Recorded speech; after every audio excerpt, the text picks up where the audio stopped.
I'm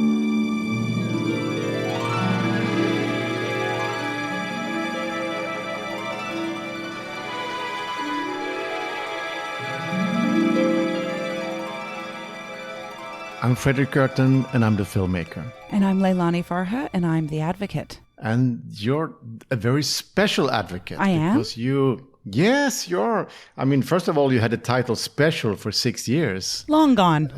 Long gone. And then you can become a part of my film Push, and you have a very special role in the film. That's true. And then with this podcast, you're still special. It's amazing. And we haven't seen each other for a long time. Well, we haven't been in the same room or the same continent for a long time. For a very long time. Because you're in Ottawa, Canada, I'm in Malmö, Sweden. But anyway, Leilani, it's summertime, and here in Europe, we are allowed to travel. Lucky you. And, in the European Football Championship that ended with, a win for Italy, the big ads was Booking.com. They were actually the main sponsor of the championship. That's tons of money. So these platforms are really big. And we've been talking about this before. Air BnB in special, the one who almost like created this new way of, finding a place to stay when you're traveling. And in the beginning, we loved it. Yep. And now, is it maybe 10 years later? Airbnb is going public. They're doing an IPO. And how much is the value of that company? Oh, I don't know, 100 billion? Oh, only 100 billion. So it's something has happened over something that was extremely charming has turned into a huge, powerful industry that is in many ways sucking out money from the local economy. It is. Well, that's what people say, and that's the experience at local level. So it has morphed like so much of this kind of activity. Starts small and then grow. And it was called the sharing economy. Is that sharing or is it something else? Seems like it's taking away. It seems like it's taking away. You know what? We are a very special podcast and we have special guests. So today we have a professor in urban studies who's been investigating Airbnb for 3 years. And she's with us here. It's Claire Colomb she's professor of the urban studies and planning at the Bartlett School of Planning in the University College of London. That's like a very cool place. Claire Colomb, welcome to Pushback Talks.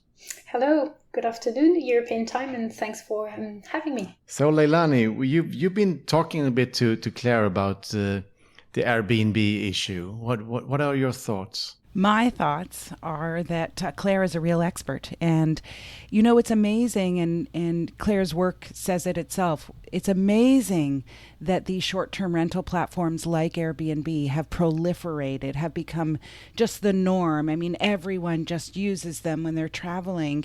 And yet there's been very little research, especially at European level, about this phenomenon and its impact and what's happening. But Claire and fellow researcher Tatiana, whose last name I can't remember right now, have produced this incredible report. So I'm super happy to be talking with Claire. I'm glad that she agreed to join us on Pushback Talks. Yeah. Tell us about your study, Claire.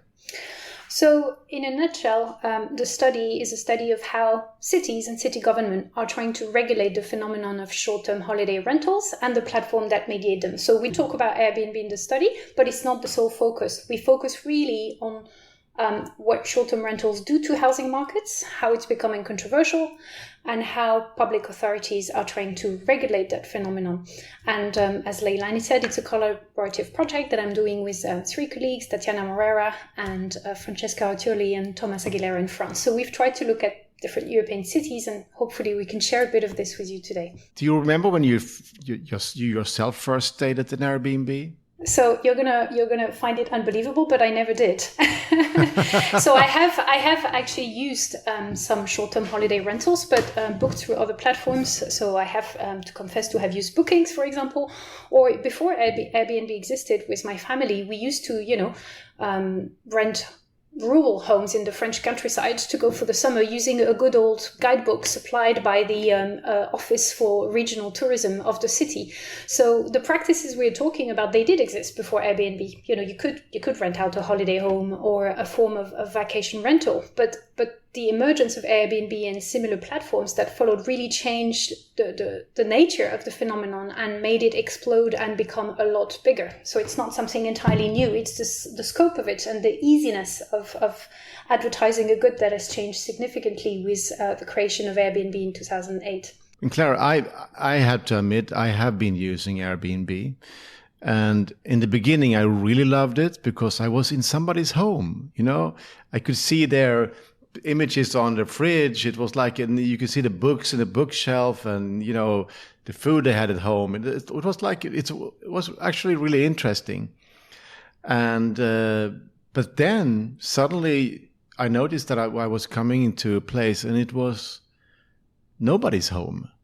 It was for sure. I mean, the guy who gave me the keys, he was also taking care of 10 other apartments or 15 others or 20 others. You couldn't really know.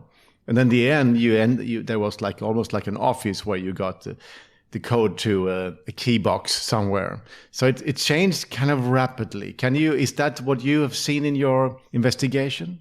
Yeah. So what you're describing is really the transformation from the sharing economy, the collaborative economy in the early meaning of the term, into what some people have called platform capitalism. That's really this transition that we have witnessed. And we, in our study, we have relied on the fantastic work done by others. We've not done the number crunching, but many colleagues, economists, geographers have done really interesting number crunching to actually show how the structure of the offer on Airbnb has changed over the years. So as you know, the company at the beginning marketed itself as offering the possibility for someone like you and me to rent our home when we go on holiday or rent a room in our home. And for people to live like a local, their slogan. What we have seen in many destinations is that this part of the Airbnb offer, so somebody's home rented a few weeks a year whilst you're on holiday or room, is now a small part of the offer in a given city. But basically, we now have a situation where a large part of the offer on Airbnb is no longer somebody's home. It's a flat that is empty and it's rented the whole year round to tourists or visitors. And as you said, it's not a home and it's managed professionally by operators that very often have several properties.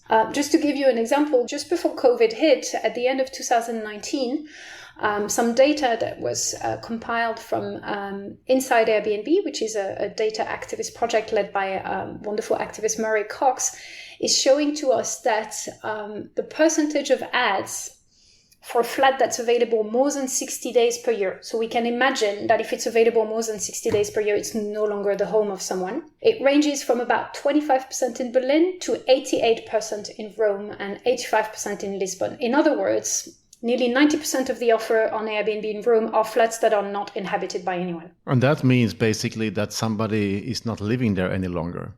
So, exactly. I mean, it's a local people who have been pushed out, as we say. And of course, can you see then the effect on the local street level? I mean, what happens to the local shops and all the local activities that are servicing the local population? Can you notice that? It's actually not that easy to measure exactly what's happening and how many homes are removed from the housing market. You can do this with approximation based on scraping data from the website of Airbnb, but that's not that easy. But in Europe, what we have seen is in some cities that are very popular with visitors, so Lisbon or Barcelona, for example, or Paris, the tourist city, we do have evidence that in some popular neighborhoods, a huge number of flats are being removed from the long-term housing markets, sometimes in forcible ways. So in some neighborhood of the cities, there's clear evidence that many homes are being transformed into short-term rental. A colleague, Agustin Cocolagant, has done a study of Barcelona, of the old city, the Barrio Gótico, if you know that part of Barcelona. And in 2016, through a very close study of a couple of streets in that historic center, it showed that in a few streets, up to 50% of the housing stock in that street had turned into a holiday rental.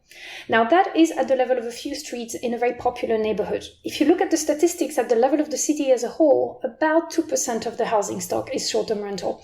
So here it's important to mention this, that you may look at the statistics at the level of the city and it looks very low, but it's disproportionately located in a couple of neighborhoods which are touristy, which are desirable, which have tourist attraction, or they are by the seaside. And in those neighborhoods, it can have a disproportionately, huge impact and really transform the shops, because obviously the demand changes. Little grocery stores will close down and they'll be replaced by bike rentals.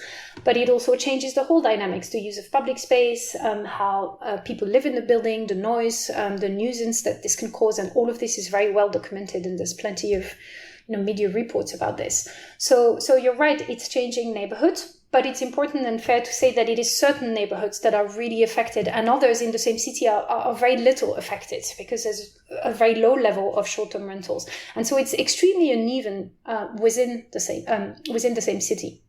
This last point that Claire is making, our listeners may recall, and certainly Fredrik, you'll recall, we interviewed a fellow in Athens named Sotiris Sideris, who's a data scraping journalist, and he talked to us about a community in Athens. It was a low-income community, not just working class people, and I think it was something like 90%, Fredrik? 70% in 2 years. Had to move out. Now that, Sotiris, it blew my mind. So there was this neighborhood in Athens, and before Airbnb found it, 70% of the people had to leave. And it's a touristed area, or an area near tourist sites. Athens, of course, is a huge tourist destination. And I've read figures out of Paris, something like between 15,000 and 25,000 units taken off the long-term housing market and turned into Airbnb or short-term rentals.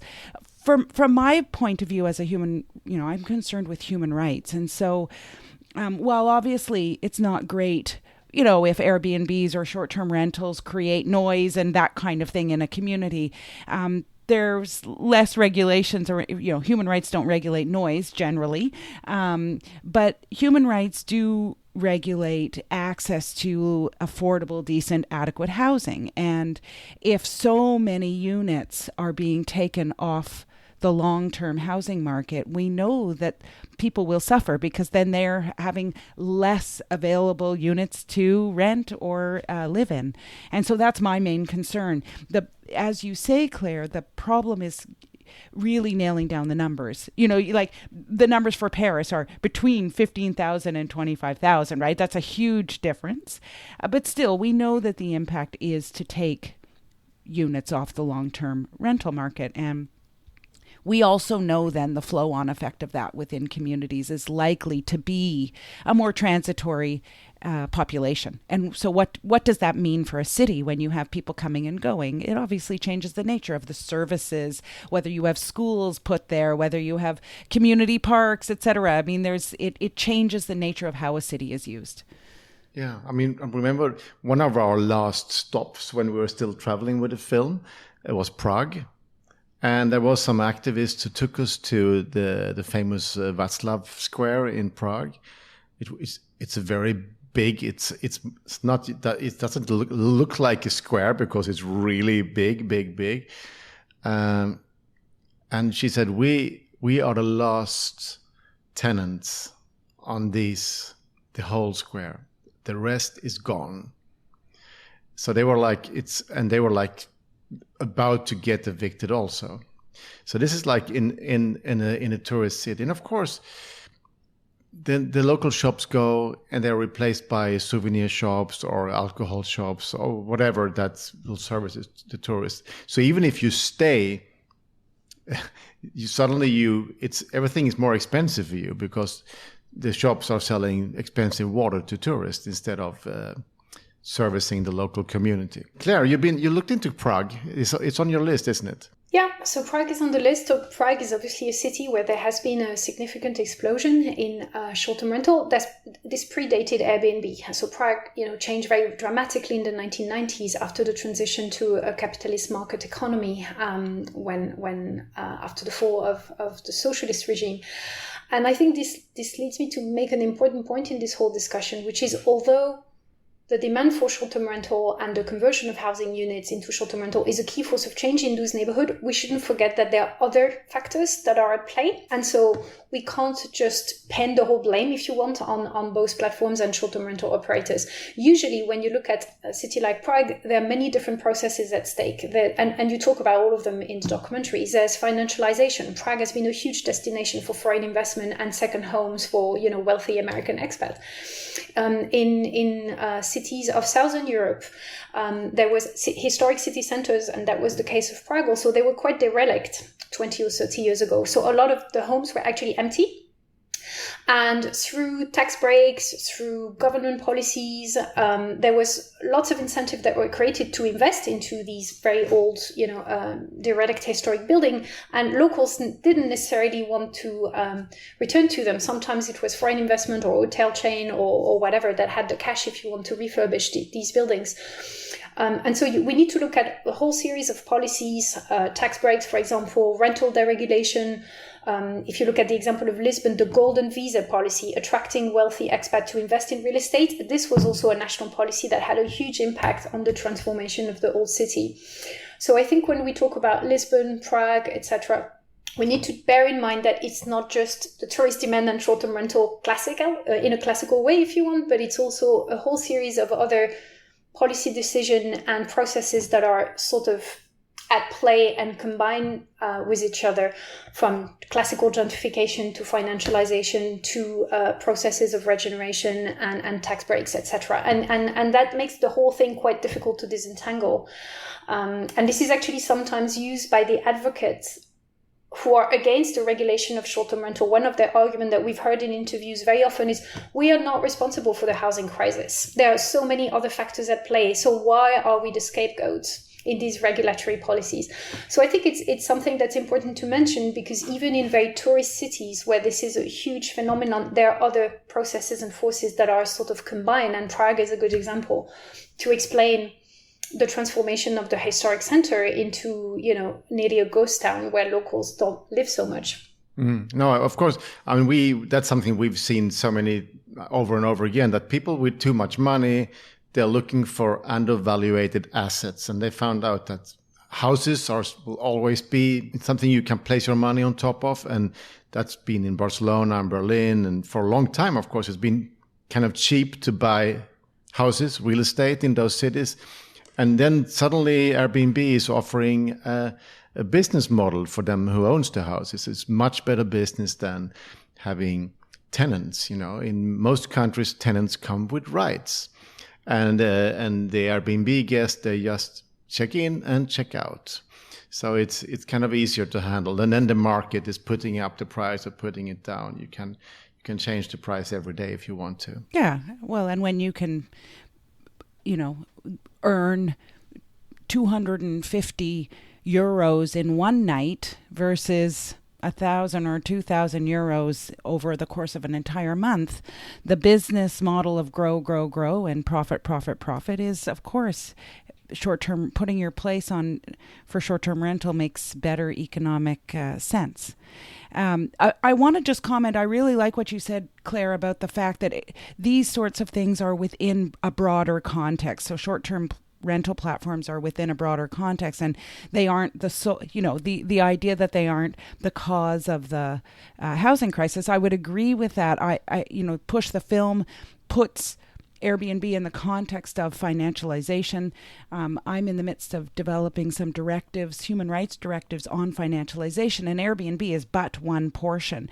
But I will say that what's so interesting or problematic about things like this, like these short-term platforms, is they change an entire business model. So the flow-on effect, so for example, when I was in San Francisco and I think once in Toronto, I stayed at this place that wasn't a hotel, But it wasn't exactly an Air BnB, because it was an entire building that had been purchased for short-term rentals.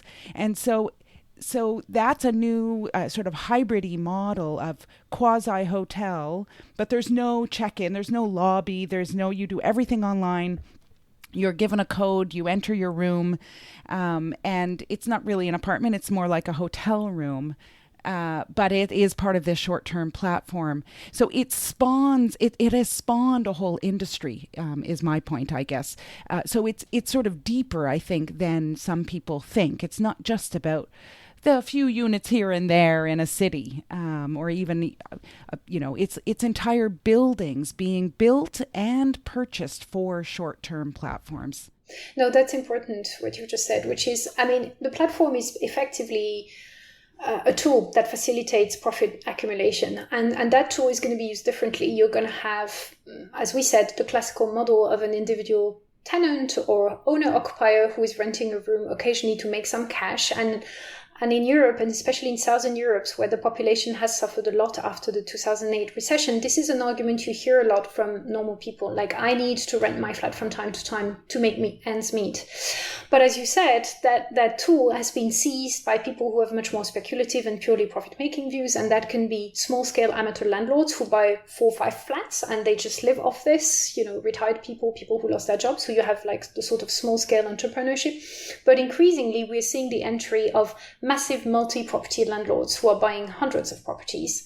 And we have evidence, and that's very difficult to trace. We have ourselves not done work on this, but we have colleagues in Lisbon, for example, who've done great work trying to see the entry of real estate investment and wealth and asset management companies. So the institutional investment funds, the pension funds that you're talking about in the documentary, they're slowly entering this market.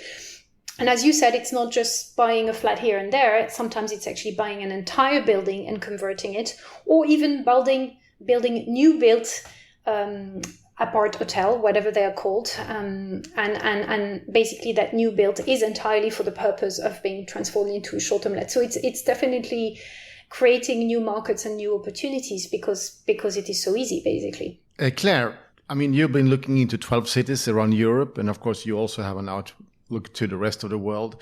But there is, that's something we've been talking about. There is a pushback from cities. They try to do something.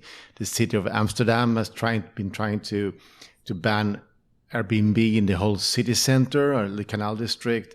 The city of Lisbon has been doing a lot of stuff, Barcelona and so on. Can you update us? Where are we at that right now? What is the most inspiring things happening right now? So it's true that many European cities, about 5, 6 years ago, I would say, have started to feel the pressure to start to regulate the phenomenon of short-term rental. And it's interesting to see that it happened differently in different cities. So in some cities like Barcelona, this was under the pressure of citizens' movement, grassroots mobilization, housing activists. And it was very much driven by citizens who were complaining about the impact on their neighborhoods. And in other cities, it's been driven by the hotel industry, because obviously the hotel industry sees this as a competitor. So in different cities, you have different groups, sort of left-wing progressive politicians, social movement, the hotel industry, that have been calling for more regulation. And different cities have responded differently. So we've tried to compare a little bit what's going on in these 12 cities, and you can sort of see the responses on the continuum from relatively laissez-faire, we don't regulate too much, we don't do much, and that would be Prague for the moment, Italian cities like Milan or Rome, where there's very minimal intervention. There's just some attempt at getting tax paid on the income generated, and to generate public money, but that's it. There's not much more than this at this point in time. This may change in Prague, there are demands. And then you continue along the spectrum, you have cities that are in the middle, like London and Paris, where the city's authorities' position has been to distinguish between the speculative short-term rentals, so the multi-property owners who rent 10 properties and evict tenant, and have stricter rules applying to these. So in Paris, for example, if you want to convert a housing unit into a short-term rental, in theory, you're supposed to provide an equivalent surface for long-term housing as a replacement. It's a compensation provision. That's one example. And in those cities, the idea is to tolerate and accept the occasional non-professional rental, so the original home sharing, if you want. So many cities are trying to make a distinction in their regulation between the commercial profit-oriented rental of an empty housing unit that's not a home, but whilst allowing normal people to rent their home temporarily. And that's not easy sometimes to do that. And then on the final end of the spectrum, you have cities that you have mentioned, which have taken much more interventionist policies. And in the 12 cities we've looked at, they are Berlin, Madrid, Barcelona, Amsterdam primarily. So Amsterdam has created a system of registration and permits for different types of short-term rentals. So they make a distinction between a commercial short-term rental, the rental of a room. So you have different categories here. And as you said, they recently actually banned the granting of new licenses. You need a license to operate a short-term rental. And they've banned these new licenses in 3 historic districts in July 2020.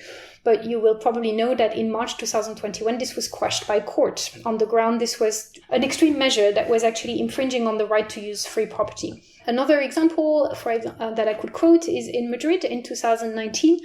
The then left-wing city government, it has changed since, and passed a plan where they required short-term rental apartments to have a separate entrance, a separate door that would not use the staircase and the lift. Now, if you know Madrid, it's apartment blocks. So basically, it's virtually impossible. And that was a sort of subtle way of effectively making most short-term rentals actually illegal by putting a condition that is so strict that most of them will not comply.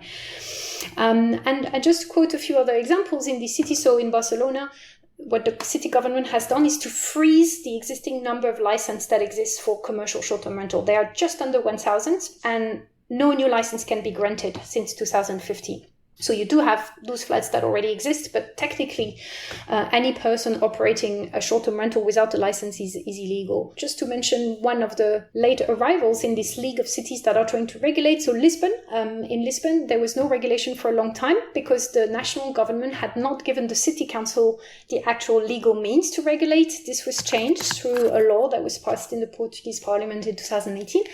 And the city council is now attempting a new method of regulation that works through a system of quotas. So they've defined neighborhoods which are saturated by short-term rentals. And so in neighborhoods where it's estimated that there's more than 20% of the housing stock that's allocated to short-term rental, no new license can be granted. So the idea is to try and create a balance or an equilibrium, if you want. So these are examples of some of the methods and instruments that have been used by city council. And it's interesting because they try to do this differently. Some are using land use planning regulations, some are using housing regulations, some are using taxation, some are using economic and business licensing. So you have different experiments with different policy instruments. And then Airbnb fights back. That's what we see with all these big companies. They have an army of lawyers, and they are now, you can see that Amsterdam is in a legal fight, and this is obviously something that happens all around.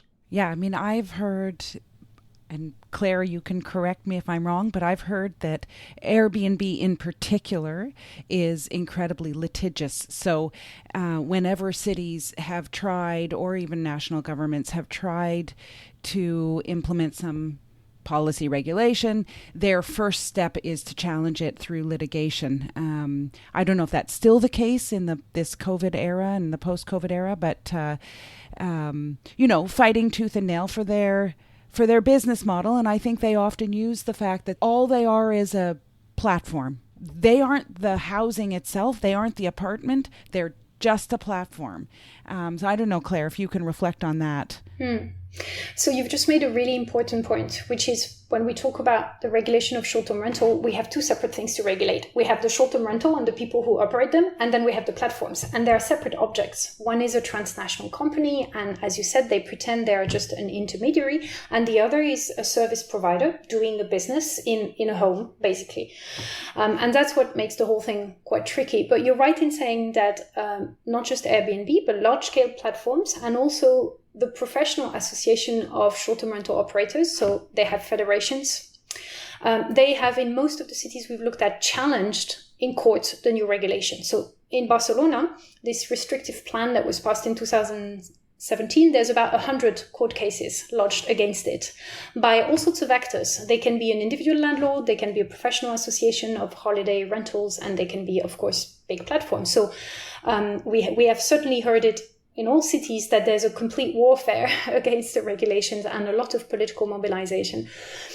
But platforms do other things apart from legal mobilization. So Airbnb as a company has an entire public policy unit. They've hired a lot of public policy advisors and lobbyists. They have actually developed themselves a public policy guidance that they try and bring to cities and say, this is how we want to be regulated. Please, this is the regulation that we would find acceptable. So they try to shape the regulations that they want to see. And they try to collaborate in some aspect, for example, through voluntary tax collection agreements. So Amsterdam had one of them with Airbnb. I think they stopped it now, where Airbnb collects the local city tax on behalf of the city and gives them the money back, which is obviously a strategy of appeasement. If you give money to the city, they are less likely perhaps to be quite demanding. So there's all sorts of ways through which platforms are basically trying to influence public policy. One technique that platforms have been using, which is quite new, they've actually mobilized their own users to do what's called grassroots lobbying. So in a city like Barcelona, they've sent a pre-written letter to all the people advertising a home on Airbnb and say, look, the city council is trying to regulate and this is going to, impinge on your rights to rent your home. Please write to your local councillor and oppose the regulation. So there's a new, and this is not unique to Airbnb, other platforms like Uber have used these new techniques of grassroots lobbying. And there's a fantastic report by a colleague, Luke Yates from Manchester, who called the Airbnb movement for deregulation, how platform-sponsored grassroots lobbying is changing politics, really looking at how you mobilize your users to try and oppose regulation. And that's really interesting, I think. I think it's super interesting. One of the areas I have tried to look at is the political influence of the big financial actors. And now I can lump Airbnb in with that because it's so... we're creating societies that are so completely unequal in so many different ways. And this is one of the ways that doesn't get talked about enough, the undue political influence of these big actors. I look at these small NGOs and charities trying to, and tenants unions, tenants organizing groups. They have no money, no resources, very little political clout, very little political power. And they're trying to go against these guys, they're mostly guys, who have a seat at the political table, who have all these resources, and as you say, Claire, can mobilize from even the grassroots. It's that's a kind of inequality, I think, that just doesn't get discussed enough. But so now I can add that to my own arsenal. Thank you. Claire, it's been amazing to have you here on Pushback Talks, and it is full-blown summer now, and some people actually want to go traveling. So what do you recommend if people want to go to a city? What shall we do? So I think there's different sort of personal ethical compromises that you can do. There's no ideal solution. You can decide to go to a conventional hotel or guest house that will pay local taxes and have safety regulation. You can decide to use Airbnb or another platform, but make sure that you're trying to identify an ad that really is a home share, although it's difficult because we know many ads are posing as home share but are not. You can try to go back to more regional platforms or advertising websites that actually promote family-run bed and breakfast or rural home in the countryside, just like what we used to do 20 years ago, where, you would just call the tourist office and say, what are the local families that run a home in that place? And in some cities like Barcelona, there's actually a publicly available database where you could check the address of the flat you're about to rent to check if it has a license and it's legal. And it's not something that we would think of doing, but that could be a way of just making sure you're not staying in an illegal apartment. And just, going back to maybe classical forms of mobility like youth hostels or camping sites, what we used to do 30 years ago when we traveled Europe. Okay, it's good. I mean, I've been trying to also, if I've been using Airbnb, trying to stay with somebody, in somebody's home. It's actually quite interesting because you also get to know people and you get local knowledge and so on. That was the initial idea, indeed. And that's what's, this is what was good about the original model. Leilani and Claire, it's summer. Should we take a break and go out and try to enjoy it? Or do we have to keep working? I see sunshine out my window. It's luring me. That's good. I can actually see it. Amazing to have you on, Claire. And if any of our listeners want to know more, we will put a link to your research on the blurb under the podcast here. So I guess people can know more. And I hope more journalists will pick up your story, because this is really important that we keep talking about this. Thank you. And we have listeners in 114 countries, which we think is pretty cool. So it's because this is a truly global topic we're talking about, but we still need some money to produce this, and we've been doing it now for a full year without really having any funding at all.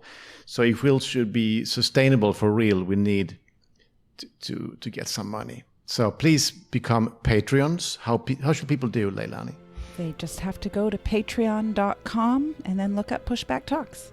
And then just, it can just be a few dollars a month. It doesn't have to be some big commitment, but it can be an investment that makes you feel good at the end of the day. That's what we all need, isn't it? Invest so you feel happier. Okay. Thank you very much. Thank you, Claire. Thank you, Leilani. Thanks, Fredrik. Bye, Claire. Pushback Talks is produced by WG Film. To watch Push, visit pushthefilm.com. You can also support us by becoming a Patreon at patreon.com/pushbacktalks. Thank you so much for listening, and we'll see you again next week.